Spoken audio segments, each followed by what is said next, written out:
Good evening. It is February 6th. We're here for our audit committee. We have the full board minus Rob Sampson. And we are ready to proceed. We have a pretty short agenda, I think, and we've got to pack it in 15 minutes to get done before our board meeting. So first item on our agenda is just a review of minutes from our December 5th meeting. Anyone have any comments or questions on the minutes from our last meeting? No. Perfect. All right, next up we have claims auditor reports. So Robin Birch is now our claims auditor. Correct. And we're happy to have her in that position. Do you want to do a report out on them, Jim, or you want me to do it? So first I want to preface, you can go through the details, but I want to preface by saying with a new claims auditor and with a lot of the issues with people who have since left the district, I think this is a big report and it'll settle down from here. So I'll just make that note. Yeah, so that was my impression too. I mean, there were some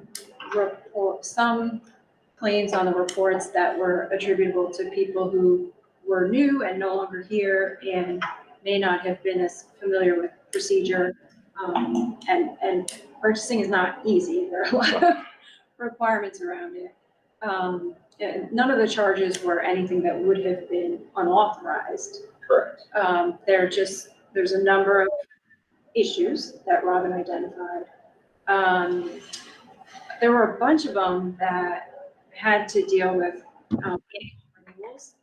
And I know from past life that that's a common issue where someone doesn't anticipate a renewal and the invoice shows up before a PO was generated. And that's a pretty common problem, but hopefully one that we can get ahead of. And it's a problem only coming to light now because of a switch in staff. So let's just make that note. And that issue has been resolved. Things are going to be processed as they come in going forward. So. Okay, good. And then the other issue, which we resolved it, we discussed it in our last meeting, but it was included in this claims audit report, had to do with the PINs for student athletes. We discussed that, resolved it, I think, to the board's satisfaction, but that was also included in those documents. Does anyone else have other questions on any of the claims auditor reports or any issues identified? Okay. All right, great. Okay, so the next item on our agenda is the function level status for the general fund. So this is the report that I love because it gives us a nice picture of kind of where we are relative to what we planned. And the only category that jumped out at me, Jim, where we are currently exceeding, I think, what we budgeted, and it's not by much, it's by, roughly 21,000, is state retirement. So state retirement is a little funny because when you make the payment to state retirement, which if it's that's the ERS, and it kind of bounces around a little bit. And so you can estimate, but you're never exactly right. So sometimes it's going to be a little over, sometimes it's going to be a little under, similar to the TRS, just because you have the percentage, but sometimes payrolls go up a little, sometimes they go down. So yes, that one is over, but it's a one-time payment. So right, and that was last year was also the year where a bunch of wage increases kind of caught up, right, in the executive budget. So I was thinking that was the cause. Anyone have anything else on the function level summary document they identified or want to discuss? And of course, you get a little preview of the budget because I added that column. Yeah, thanks for including that. I mean, a lot of the numbers are jumping up, but not in ways that I think we didn't anticipate. So, or you didn't anticipate for sure in terms of putting the budget together. So that's good news.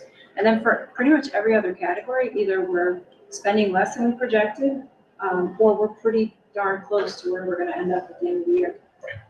So great job on the budgeting front.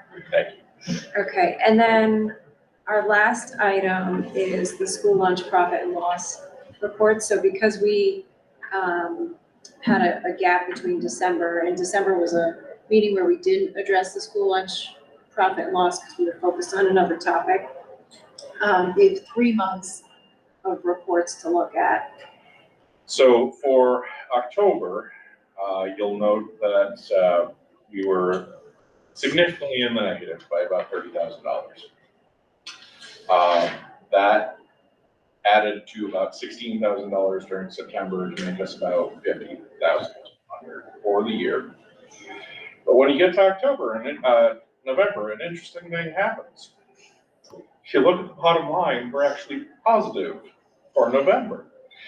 And that's because there were 18 days of service and a lot of kids took advantage and actually got a la carte. The a la carte's starting to ramp up a little bit. So we were actually positive for November. When you get to December, we're $16 to the negative. So basically we're balanced. It's gonna go like that. February is gonna be a low month, April's gonna be a low month because of the break weeks. But the other months, it seems like we've kind of started balancing things out.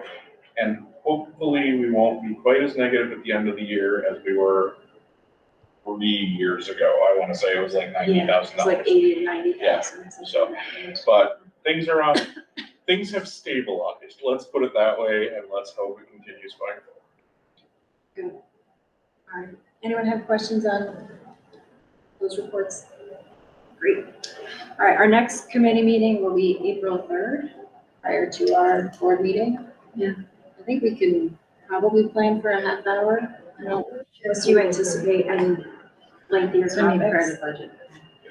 I mean, looking at where the budget is at this point, which we'll get into further in the meeting, I don't foresee a lot of discussion at that point. So, Okay, good. All right, so yeah, I would be fine with a half hour for our next meeting.